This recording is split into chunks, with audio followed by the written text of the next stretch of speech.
você teve aí uma receptividade muito boa dos estrangeiros em geral e uma simpatia muito grande do povo russo, muito maior do que os estrangeiros esperavam encontrar quando foram para lá. Então, creio que essa abertura que houve foi um grande ponto positivo para a população local e também para o estrangeiro que foi até lá. Você não teve problemas, não?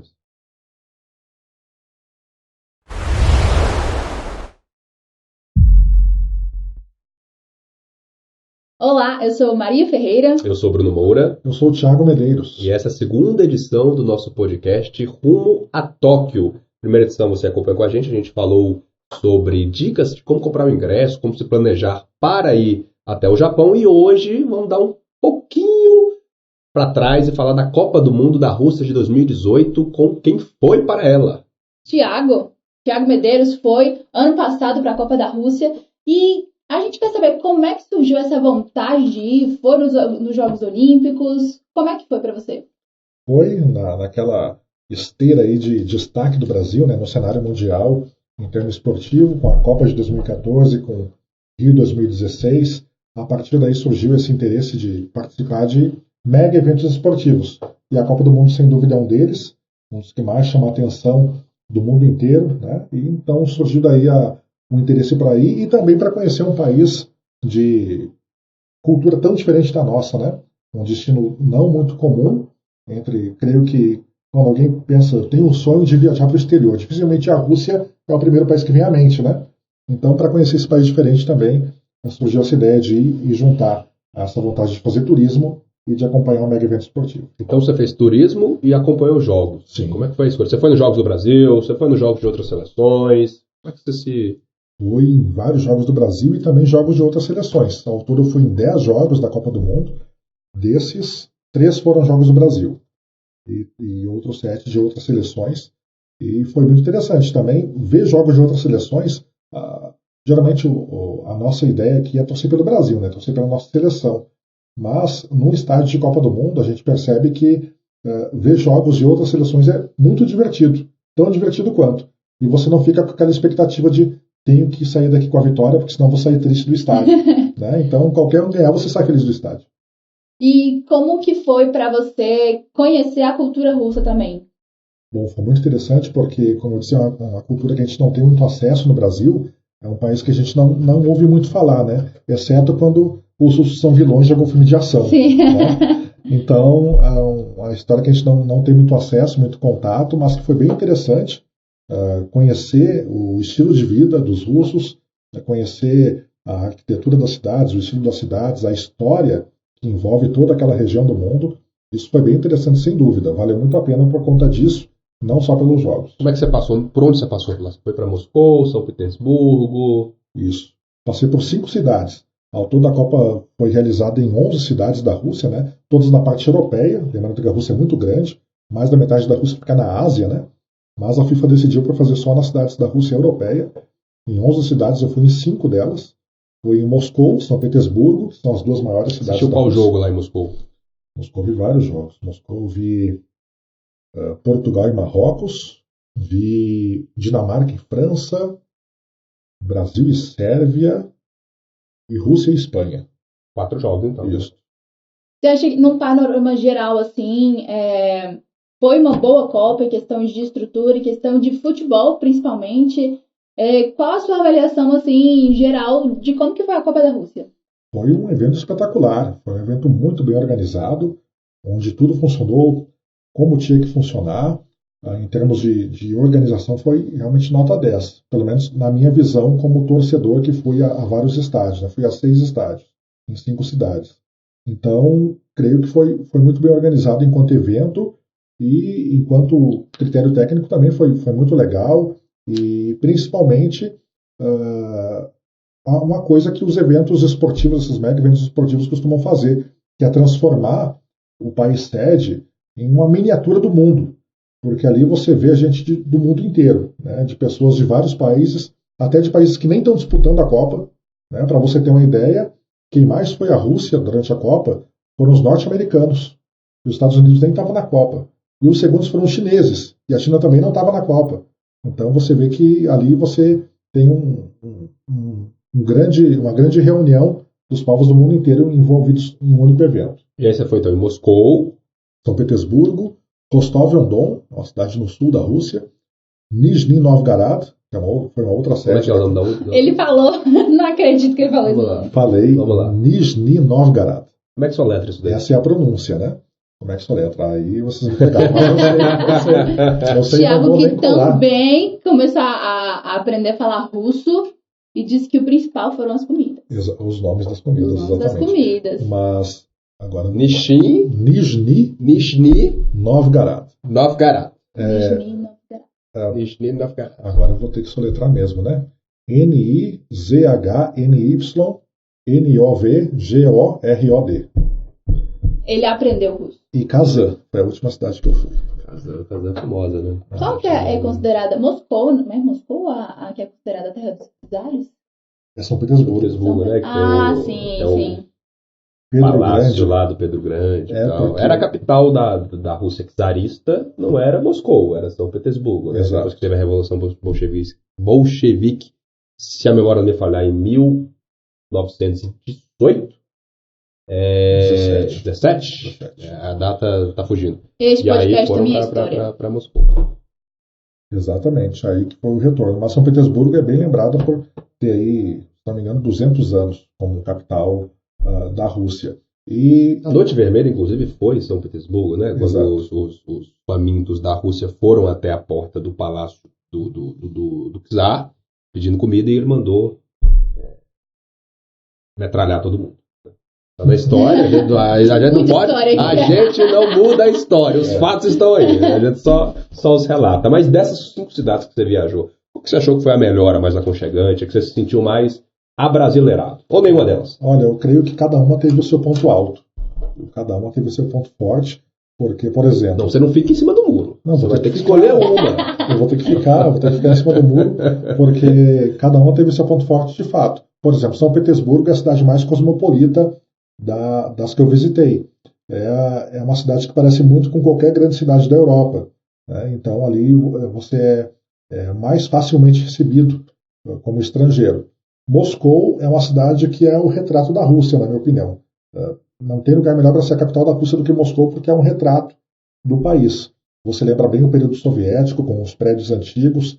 Inclusive, eu fiquei hospedado em um apartamento, aluguei um apartamento durante as semanas que eu fiquei em Moscou, que era num prédio soviético bem antigo, né, bem do período mesmo da União Soviética. Então, e são pessoas bem mais tradicionais que moram lá, enfim. Em Rostov-on-Don, onde fiz meus melhores amigos na Rússia, né, e onde eu comi o melhor prato de comida de toda a viagem da Rússia, um pelmeni feito por uma típica moradora russa. Em Kazan, foi a cidade que a minha esposa mais gostou, né, pela história e também pelo fato de ser uma cidade que une muito bem, consegue unir muito bem, depois de séculos de disputa, as religiões cristã ortodoxa e muçulmana. Eles convivem muito bem, em perfeita harmonia, depois de ter tanta disputa de guerra entre as religiões no passado. Isso em Kazan. Exato. E Nizhny Novgorod, a cidade onde eu fiquei menos tempo, mas também é uma cidade muito bonita, onde tem vistas espetaculares, a união de 2 grandes rios fica nessa cidade, inclusive o estádio fica exatamente na confluência dos rios. Então, cada lugar teve o seu ponto alto nessa viagem. E esse prato que você falou aí, como é que é? O Pelmeni, com L. Pelmeni. E parece muito um ravioli. É uma massa recheada. De carne, recheada de carne. Aí depende. Cada um faz sua receita com um recheio diferente. Essa que eu provei era de carne, servida com molho branco e também com pepinos. Essa senhora que me recebeu na casa dela, em Rostov-on-Don, fez assim a receita, né, típica da família dela, e foi um espetáculo. Esse prato é o que eu lembro como a melhor experiência gastronômica dessa viagem. Olha só. E foram muitas. Saber. O Thiago disse que não gostou do estrogonofe da Rússia, que no caso é a cidade de origem do estrogonofe. Não espalha, Maria. Porque, veja só. Ele não quer se queimar com os amigos russos porque, dele. veja só. Pro nosso paladar... Alô, Putin, não veja. Pro nosso paladar, nosso paladar, o estrogonofe que a gente está acostumado a comer no Brasil é feito diferente, porque foi transformado ao longo do tempo. Né? Talvez alguém tenha trazido a receita da Rússia mas alguém colocou um tempero a mais, alguém colocou um molho diferente, alguém fez do jeito O diferente. famoso telefone sem fio, né? Exato. Chegou aqui. Exato. E aí a questão é que eu estou acostumado com o sabor daqui, e chegando lá eu não me adaptei perfeitamente ao sabor que eles costumam servir lá. Uhum. Então por isso que não agradou tanto ao meu paladar. Mas não estou dizendo que o estrogonofe russo é ruim. Atenção você aí que está nos acompanhando com legenda em russo. Olá, depois vai falar mal dos brasileiros também. Tá tudo certo, a gente come. A recepção foi boa? Foi ótimo. Como russo para os brasileiros? Foi ótimo. O russo gosta muito do brasileiro.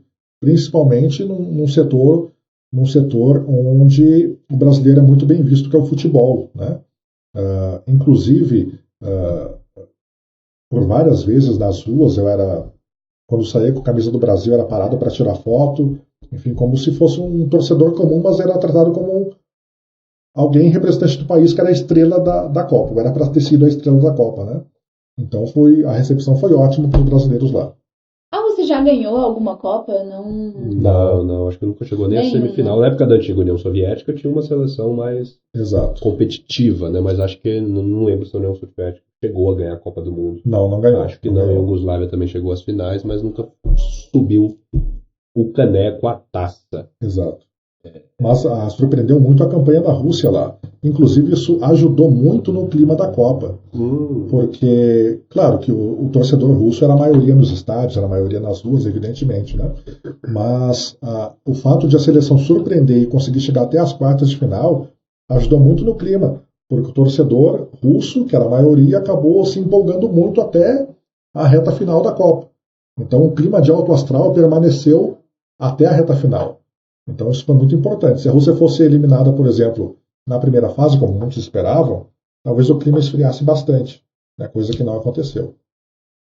É melhor se enturmar com os russos, com os estrangeiros em geral, entrar naquele bonde dos 35 mil brasileiros que foram para a Rússia. Você acha que é uma experiência mais autêntica de Copa do Mundo, não do país? Sim. Do evento Copa.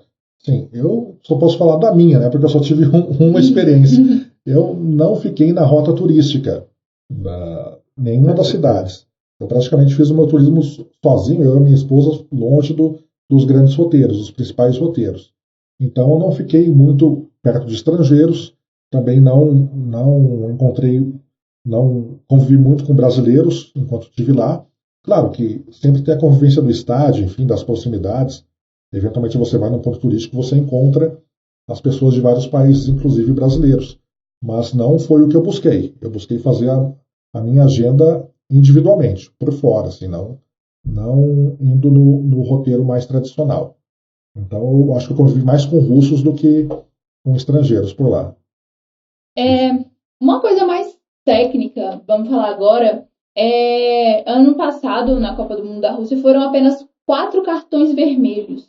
Bem diferente das outras Copas que a gente teve, né? Que tiveram muitos cartões. E a última vez que um número desse aconteceu, que foram 3 cartões vermelhos, foi em 78, que foi na Copa do Mundo da Argentina. A gente pode atribuir esse número pequeno de cartões à entrada do VAR nas competições, ou por algum outro motivo os juízes estão cobertando mais. O que vocês acham? Olha, não sei o que ocasionou isso. Até foi uma surpresa quando eu fui ver o relatório depois. A Copa do Mundo em números, né, que a FIFA divulgou um mês depois da Copa, e esse dado chamou muito a atenção.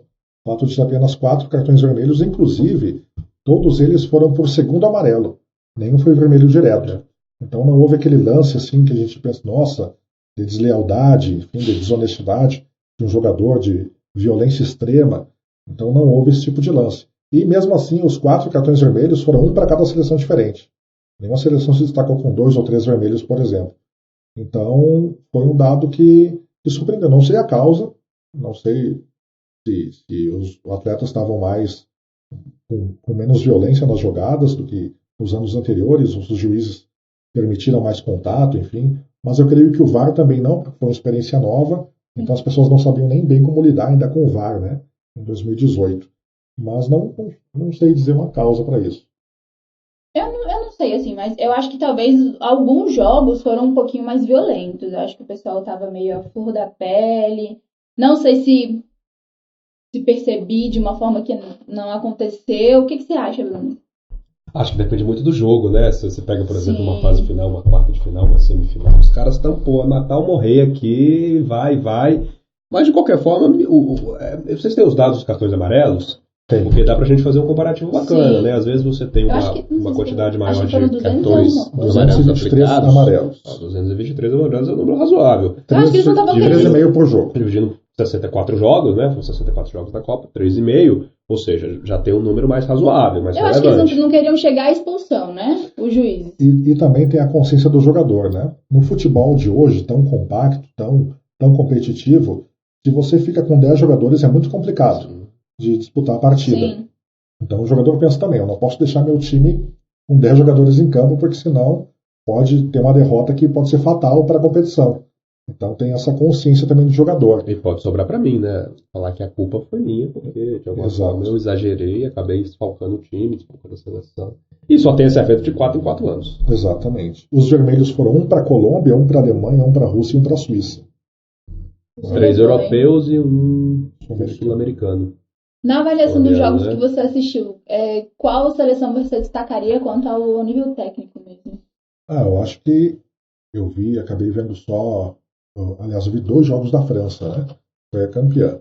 Eu creio que foi merecido o título da França, né?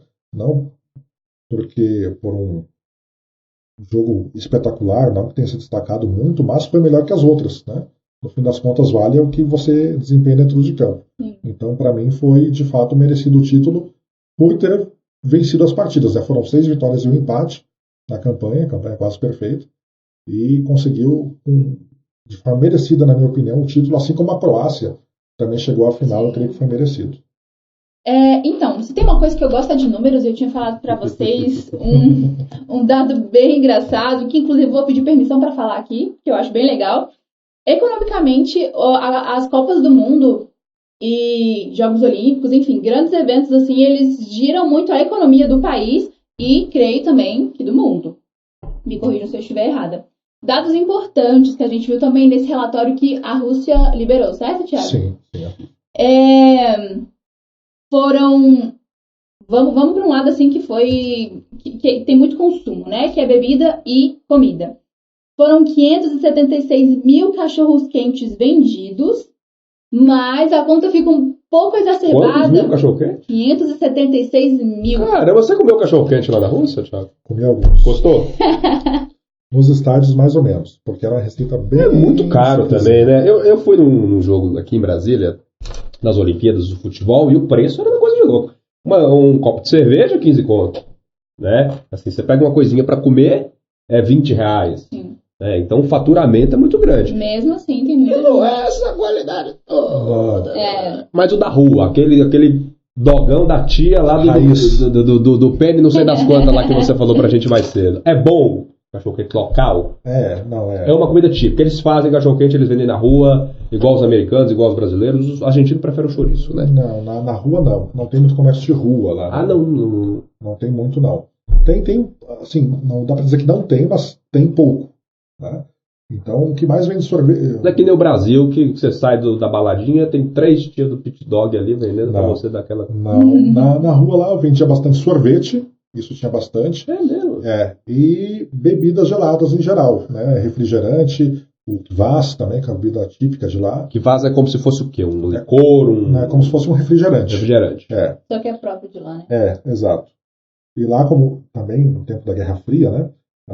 As marcas americanas não entravam muito na Rússia, então o kvass era como se fosse o refrigerante oficial deles. Uhum. Uma receita típica local, uma bebida fermentada, né? Sem álcool. Lembra o quê? Lembra kvass. Vou na Rússia, Não gente. tem pra nada tomar perto um assim, nem um Não tem muito Guaraná como Jesus explicar. da vida. Isso eu ia Não, falar, agora na Jesus. Eu preferia, inclusive, o kvass do que os refrigerantes. Eu Olha, gostei mais quando eu provei. cerveja, continuando. Isso é bom. Foram mais de 3 milhões de latas vendidas. Você não escutou errado. Foram 3 milhões de latas vendidas na Copa do Mundo da Rússia. Só nos estádios. Só nos estádios, exatamente. Só nos estádios? Só nos estádios. Então, 64, ainda tem a Ação Fed, né? 64 jogos, 3 milhões por 64. vai dar um número aproximadamente... Não, eu acho que foram em todos os jogos, juntando todos os jogos. Então, 64 jogos. 3 milhões dividido por 64 vai dar uma média de quantas latas de cerveja por jogo? Esse número tá muito grande. Muitas. 3 milhões e 200 mil. Que é isso? É muita coisa. E falando nisso... Como aqui ninguém é matemático? A economia do país gira muito, como a gente falou. Vocês acham que isso... Em média, 46.700 vamos mostrar que o pessoal que está nos acompanhando na live. 46.875 latas de cerveja mais ou menos vendidas nos estádios. Muita lata de cerveja. Por jogo. Por jogo, uma média, né? Média. Isso Mas vamos considerar também que a média de ocupação por estádio era, se não me engano, de 48 mil pessoas por estádio, por jogo. Acho que era 98,2%, Uma né? pessoa mais ou menos toma um De copo de cerveja ocupação. por É jogo. bastante... Você chegou aí na FanFest? A Maria até tinha comentado com a gente antes da FanFest. Eu até ia te fazer uma pergunta.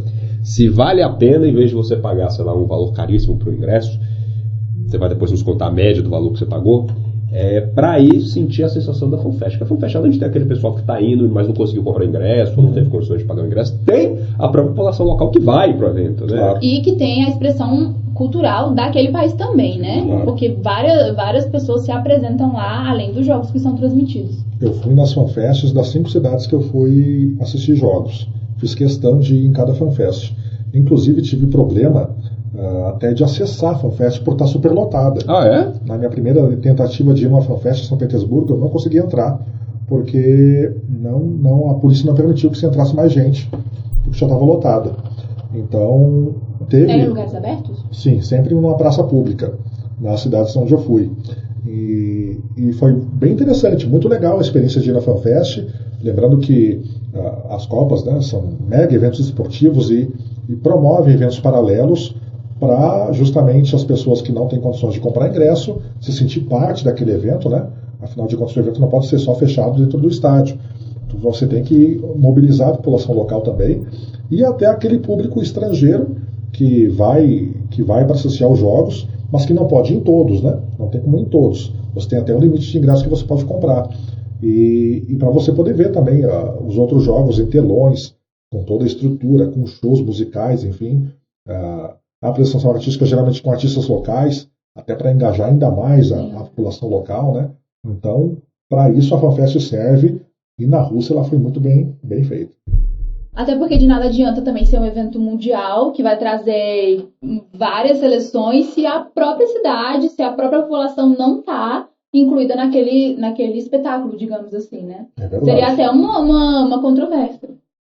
É verdade. As FanFests renderam também milhões de pessoas, né? Em todas as praças que foram abertas, nos 25 dias, houve jogos durante 25 dias na Rússia, em todas elas, sempre com bom público, entrada gratuita sempre, né? É bom frisar, entrada sempre gratuita nas FanFests, e sempre com um público excelente e aproveitando muito bem ao máximo aí o que a organização oferecia. Uhum. Você acha que a organização foi boa do país nesse quesito? Foi, inclusive, como eu disse, eu não consegui entrar na primeira tentativa em São Petersburgo, né? Em Moscou houve outros problemas. Em Moscou, a FanFest era até um pouco afastada do centro e tinha espaço para muita gente. De fato, se não me engano, para 35 mil pessoas. E teve dias que lotou e não houve espaço para todo mundo entrar. 35 mil pessoas só para a FanFest? Isso. É a população toda do Brasil que foi para lá. Pois é. E teve dias que a FanFest lotou e a prefeitura de Moscou fez uma FanFest paralela para abrigar o pessoal que não conseguia entrar na FanFest oficial.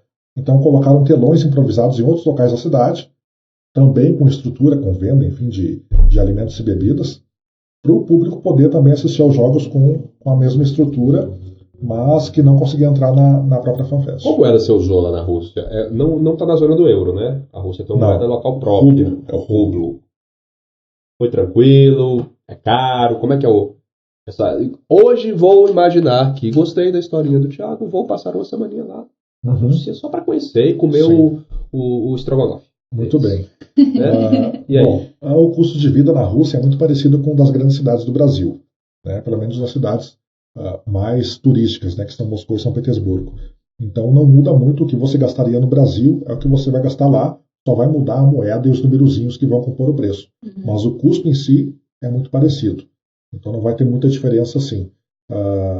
Hospedagem não chega a ser muito cara e os gastos lá também não são exorbitantes. É claro que na Copa aumenta um pouco. Então eu creio que eu gastei um pouco mais do que o turista comum gastaria se fosse no período normal, digamos assim, para visitar o país.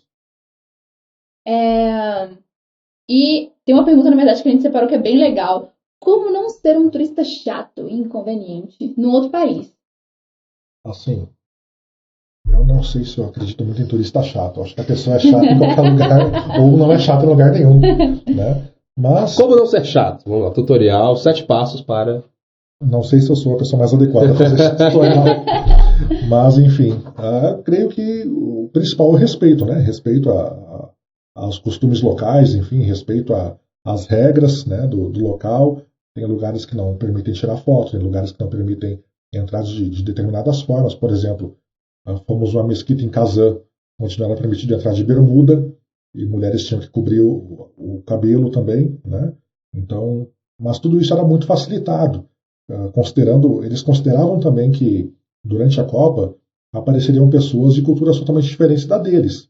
Então eles se adaptaram também a isso. Por exemplo, quando eu fui ao Kremlin de Kazan, onde fica a principal mesquita da cidade, ao lado da principal igreja cristã ortodoxa, na mesquita não podia entrar de bermuda. Eu estava de bermuda no dia.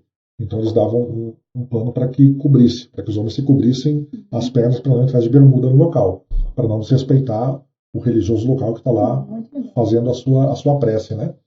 E as mulheres também eles davam um lenço, enfim, para cobrir o cabelo. Então todo mundo se adaptava e todo mundo chegava a um consenso sobre como deveria ser a conduta, a melhor conduta, né? Então não tinha esse problema tão grande assim. Todo mundo tinha onde eu estive, no momento em que eu estive, todo mundo eu vi com a consciência do que deveria fazer. E você tem alguma dica de como as pessoas podem pesquisar e ficar sabendo dessas coisas da cultura mesmo, né? Que precisam ser respeitadas porque é uma coisa de lá mesmo, pesquisa, como que... Alguns locais vão ter uma divulgação maior, outros nem tanto, né? Mas creio que para os principais pontos turísticos, com certeza é fácil de achar essas questões aí em site de busca, enfim, você acha fácil essas regras aí sobre o que pode e o que não pode fazer em determinados locais. E se não souber, também quando chegar lá na hora vai descobrir, né? E não tem um mistério muito grande.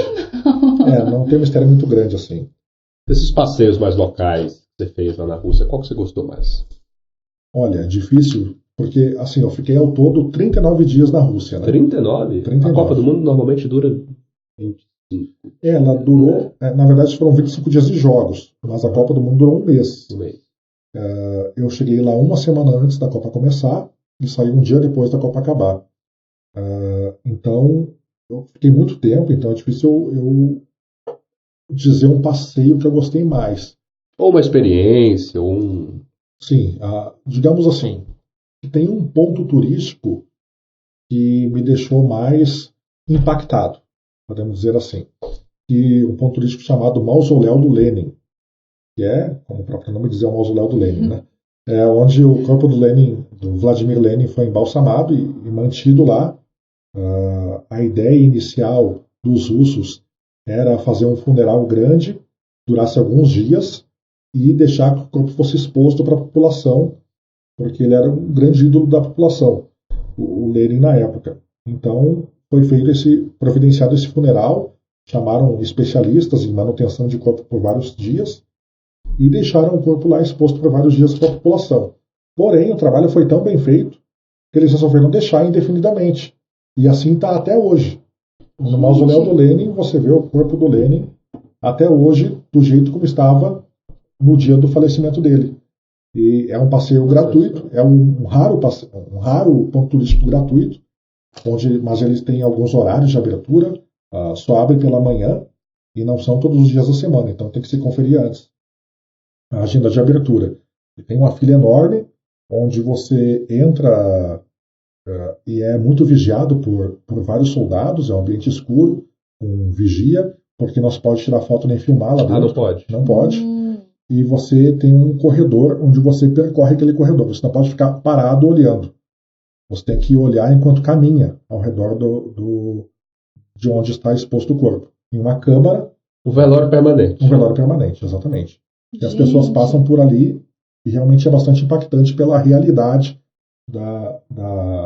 de como está exposto o corpo do Lenin. Interessante, muito interessante isso.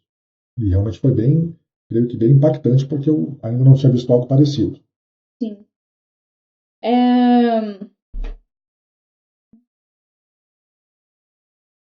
Chegou a acompanhar outros esportes lá na Rússia? Foi no jogo de basquete, um jogo de vôlei? Você só acompanhou os jogos da Copa do Mundo? Só acompanhei os jogos da Copa, de fato. Lá durante. Até porque o mundo inteiro estava voltado para aquilo, né? Então praticamente tudo parou no país, né? Em termos de competições esportivas, não havia nada assim de grande destaque.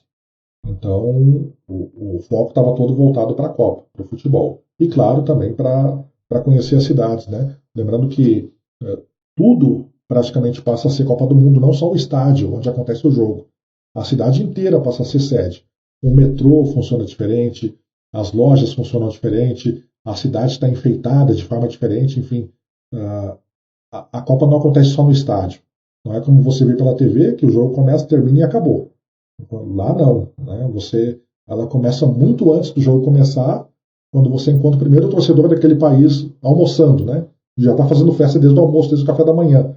E continua fazendo até de madrugada. Os brasileiros faziam uma farra desgramada, né? Dava para ver pelos vídeos que tomavam conta dos bares. Sim. E de outros países também faziam da mesma forma. Na Rússia foram 12 estádios espalhados por 11 cidades-sede, que receberam 64 partidas, como a gente tinha falado, né? E que envolveu 32 seleções participantes. Já pensando na próxima Copa, não sei se você já está se planejando, porque ainda tem as Olimpíadas nesse meio termo, mas como saber qual escolher a cidade, qual jogo que vai garantir uma experiência custo-benefício? Aí é complicado, porque depende muito do seu... Depende muito da sede, né? Porque as sedes são muito diferentes. Por exemplo, quem veio para a Copa no Brasil tinha que escolher ver um jogo no Rio de Janeiro, ou em São Paulo, ou em Manaus, ou em Porto Alegre, né? Então você tinha uma diferença muito grande. Viajar bastante, né? Para conseguir assistir o jogo. Na Rússia também tinha essa questão de logística. Por exemplo, eu fui de São Petersburgo, que fica no norte do país, até Rostov-on-Don, que fica no sul do país. Para isso eu precisei pegar 2 trens que somaram 28 horas de viagem. Então, foi mais do que o tempo que você levou daqui do Brasil para a Rússia, né? Você levou 27 horas para... Exato. Então, você vê aí que tem uma diferença muito grande entre as cidades. Mas, por exemplo, a próxima Copa vai ser no Catar. E o Catar é praticamente uma cidade só, que é Doha, né? E arredores. Então a experiência vai ser totalmente diferente. Você pode ir de qualquer estádio para outro em 1h30 de metrô. Né? Muito bom. Então vai ser uma experiência totalmente diferente. Então varia muito de evento para evento e de sede para sede esse planejamento. Funciona bem o transporte público da Rússia? Funciona muito bem. Não sei se... Basicamente trem e metrô. Ônibus não é... Ônibus é comum também. Dentro da cidade, sim. Até viagem entre as cidades, mas o russo ele costuma viajar entre as cidades de trem ou de avião. O trem até é mais popular. Né? E até por isso o governo russo disponibilizou trens gratuitos para quem tinha ingresso para os jogos. Isso foi uma facilidade muito grande também para quem foi para lá. E tem uma economizada legal, né? Muito, muito grande. Quanto aos preços dos ingressos relacionados aqui também com o Brasil, o que você achou assim? Eu creio com certeza foram mais caros. Foram mais caros em comparação à Copa do Mundo de 2014. Primeiro porque para todos os estrangeiros, ou seja, os não russos, os valores eram cobrados em dólares. Né? Então o ingresso mais barato, se não me engano, era $105. É um jogo de primeira fase na categoria 3 dos estádios. Então esse foi o ingresso mais barato da Copa. Para os russos, havia ingressos ainda mais baratos, cobrados em rublos, né, na moeda local, assim como houve para os brasileiros também aqui na Copa de 2014. Mas, sem dúvida, os ingressos da média têm um preço mais elevado do que na edição anterior. Você assistiu aqui a Copa do Mundo no Brasil também? Vi alguns jogos aqui, em Brasília e em Porto Alegre. Como que variavam os preços, assim? Não recordo de cabeça agora, mas, se não me engano, tinha ingresso de R$60, ou até R$30 pagando meia na primeira fase. Teve jogo aqui em Brasília, não teve? Teve. 7, se não me engano, né? Muito bom. Nós chegamos até a quarta de final. Mané Garrincha está aí nos lembrando todo dia que teve Copa do Mundo. Exatamente. Meia entrada funciona? Existe na Rússia ou é uma jabuticaba? Boa pergunta, mas eu creio que existe sim. Mas eu não recordo. É uma coisa que eu não recordo porque eu não prestei atenção nisso, porque não se aplicava a estrangeiros, né? Mesmo que houvesse, não se aplicava a estrangeiros. Então, no caso, eu não aproveitei esse benefício aí. A gente falou um pouquinho de economia, de como que se movimenta, né? Mas além disso, qual que é a importância de uma Copa do Mundo, de um evento esportivo desse tamanho para o crescimento de um país? Bom, primeiro que passa a ser um grande retrato do país para o mundo inteiro. Não é possível mensurar o que uma Copa do Mundo ou uma edição de Jogos Olímpicos pode influenciar na imagem do país no exterior. Né? Por exemplo, nós temos dados, por exemplo, de quantas pessoas assistiram aos Jogos, que superou aí os 3 bilhões de pessoas, somando a Copa do Mundo inteira. Então, meio mundo viu a Copa do Mundo, a gente pode dizer isso. Meio mundo viu a Rússia. Né? Pessoas que não sabiam nada sobre a Rússia passaram a saber. Né? E aquilo passou a ficar na mente das pessoas que foram para lá e também das que assistiram dos seus países. Então, a questão da imagem, da propaganda de um país para o exterior é imensurável. Sim. Você destacaria alguma curiosidade assim, bem marcante da Rússia, além do mausoléu? Alguma curiosidade da Rússia? Eu creio que a transformação do povo, do comportamento do povo russo durante o Mundial. Se você perguntar aí enfim, pesquisar na internet ou perguntar a pessoas que conheçam pessoas russas, enfim, muitos vão dizer que o povo russo é um povo mais fechado, mais introspectivo, né, que prefere lidar mais com o seu próprio povo do que com estrangeiros. Né? Então, você teve aí uma receptividade muito boa dos estrangeiros em geral e uma simpatia muito grande do povo russo, muito maior do que os estrangeiros esperavam encontrar quando foram para lá. Então, creio que essa abertura que houve foi um grande ponto positivo para a população local e também para o estrangeiro que foi até lá. Você não teve problemas, não? Não. Quer dizer, problemas a gente sempre tem, coisas que saem do planejamento, né? E também perigos que a gente está exposto em qualquer lugar. Né? Mas problemas sérios assim não, mas aborrecimentos de viagem como acontece em qualquer lugar. Convivência com a população local? Não, de forma alguma. A Copa tem aquele sentimento de felicidade que às vezes a gente não vê no país comumente, né? No clima de integração, né? Clima de integração, que é justamente o que a Copa propõe, né? Clima de receptividade e também a imagem que quer passar, né? Sempre tem aquela questão da imagem que se quer passar para o restante do mundo.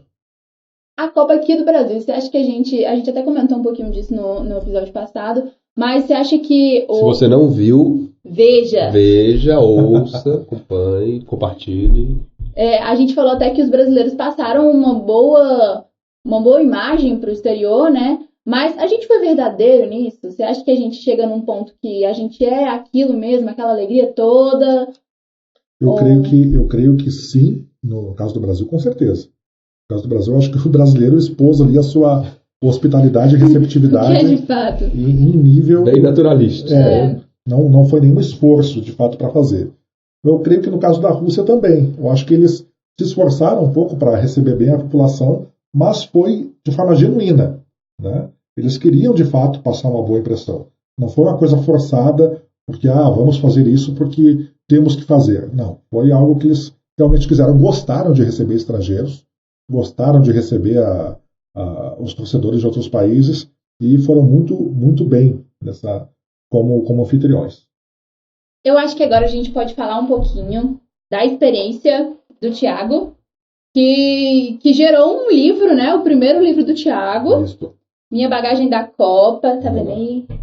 Olha lá. Tudo bom? Vocês estão conseguindo ver direitinho?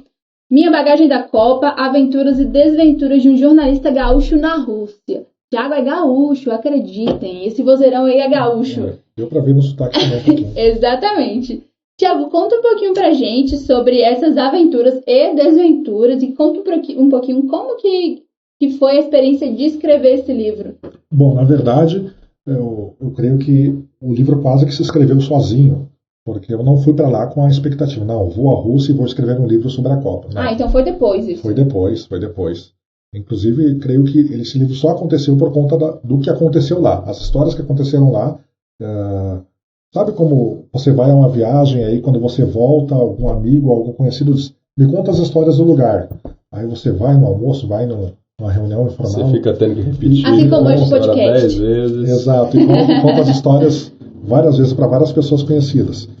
Como eu acho que a minha facilidade maior é escrever, eu resolvi escrever tudo de uma vez e a mesma mensagem vai para todo mundo, né? E foram as principais histórias aí do que aconteceu nas 5 cidades por onde eu passei, os 10 jogos que eu assisti, enfim, e toda a minha convivência com a população russa. Então, creio que esse livro retrata bem tudo que eu passei, aventuras, porque de fato foi uma aventura muito grande, planejar uma viagem desse porte, né? E ir para um lugar tão diferente como é a Rússia. E desventuras também, porque é possível ver que nem tudo que a gente planeja acontece como está escrito, né?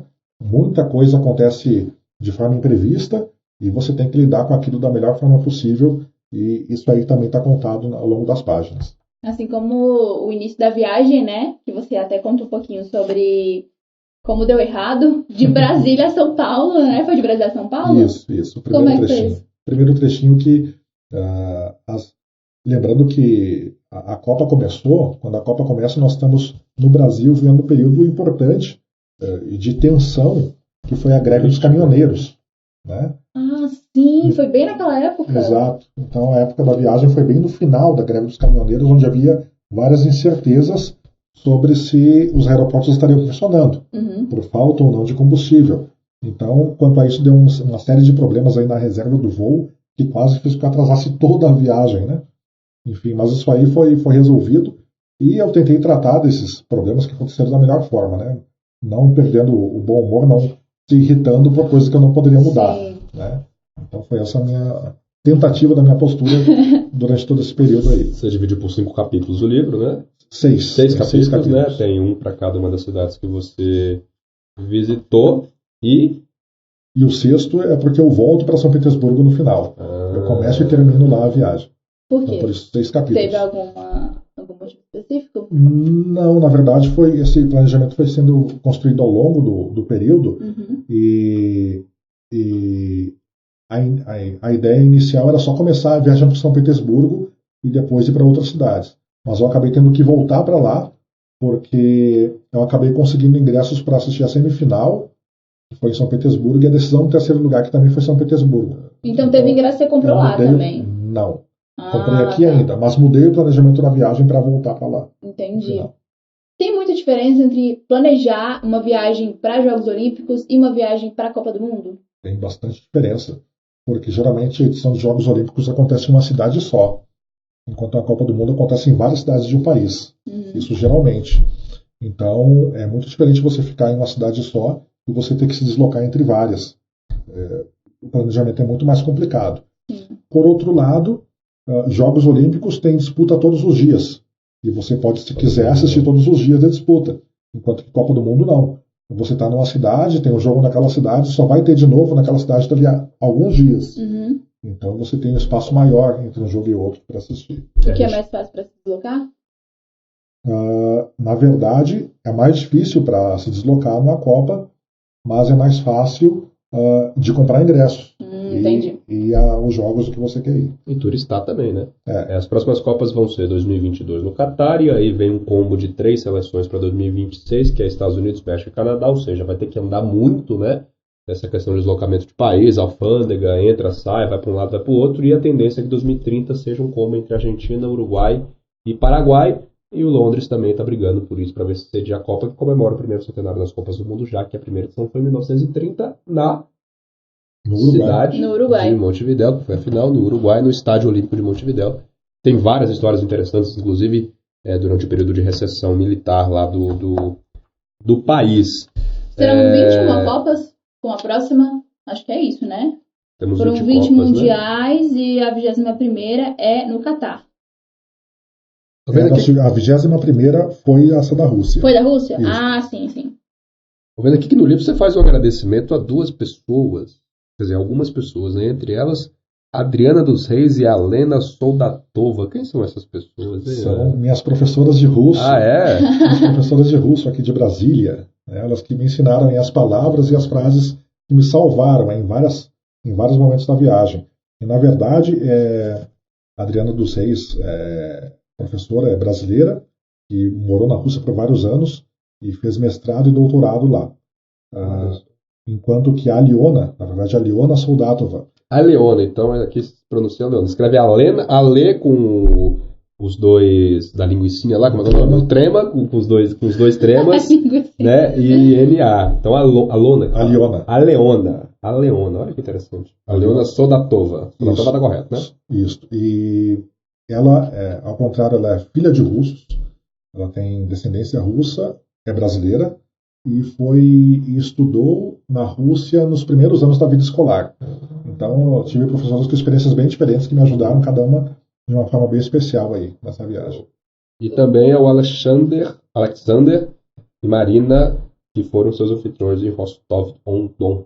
Exatamente. Marina, autora do Permene. O famoso Permene que você já contou pra gente. Exatamente. Quem quiser ler o livro, como é que faz? Bom, ele tá, como é que o acha? A versão digital está na Amazon. É fácil de achar na Amazon. Quem é assinante da Amazon, do Kindle Ilimitado, já tem acesso gratuitamente, né? Já com a mensalidade. Aqui a cara do nosso querido Thiago, né? Todo feliz lá na Rússia. E se você acessar blogthiagomedeiros.com, vai ter lá um e-mail onde você pode mandar um e-mail se quiser, eventualmente, alguma das últimas unidades impressas que eu ainda tenho no estoque. Essa aqui é a primeira edição ainda, foi publicado pela editora... Primeira edição, da editora da sua cidade de Santa Maria. Então é fácil de achar, difícil de esquecer. E tem planos para mais um livro nos Jogos Olímpicos, na próxima Copa? Olha aí, essa aí é a pergunta que sempre me fazem, né? Porque a gente escreve um livro e querem que escreva mais, né? Mas na verdade, como eu disse, esse livro ele praticamente se escreveu sozinho. Ele só nasceu, na verdade, por causa das histórias que aconteceram. E se eventualmente acontecerem de novo, histórias interessantes, né? Como são as da Rússia, por que não, né? Pode ser que aconteça um outro. Olha, acompanho. Mas, lembrando que na próxima já voltamos a falar de Olimpíadas. Exatamente.